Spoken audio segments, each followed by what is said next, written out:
Il est la parole. La parole était au commencement. Et cette désignation signifie simplement que Dieu s'est fait connaître à nous sous la forme d'une personne, et non pas dans un livre.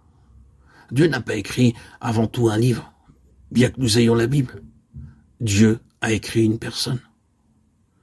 Dans l'une de ces petites brochures, le docteur Simpson donne cette illustration, ou bien illustre la chose de cette manière. Il dit avoir vu, à une certaine occasion, la Constitution des États-Unis écrite. Elle était écrite sur un parchemin. Il en était tout proche et pouvait lire tous les détails de la Constitution des États-Unis. Et lorsqu'il s'éloigna de quelques mètres de ce parchemin, tout ce qu'il put y distinguer, c'était la tête de George Washington, là sur ce même parchemin. Il s'en rapprocha alors à nouveau et constata que le texte de la Constitution était écrit par des lumières et des ombres qui prenaient la forme de la tête de George Washington. C'est cela.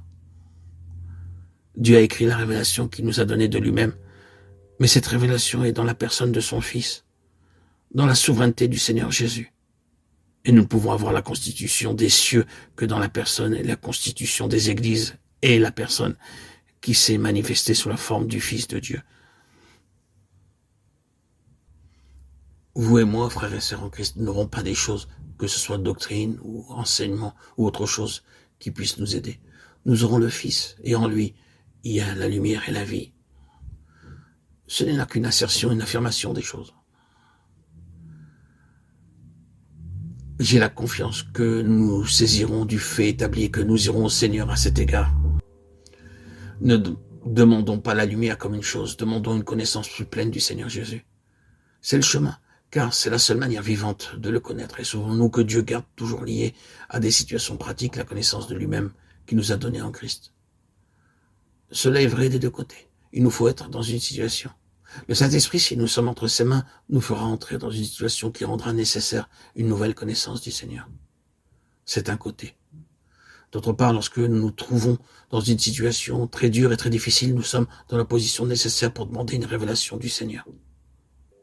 Le Seigneur nous garde dans des situations qui sont dures, véritablement dures. Le Seigneur ne veut pas que nous restions dans des lignes théoriques en ce qui concerne la vérité, ni dans des lignes techniques. Évitons la technique comme une chose en soi et reconnaissons bien que le Nouveau Testament contienne une technique. Nous ne pouvons pas simplement en extraire la technique sans l'appliquer.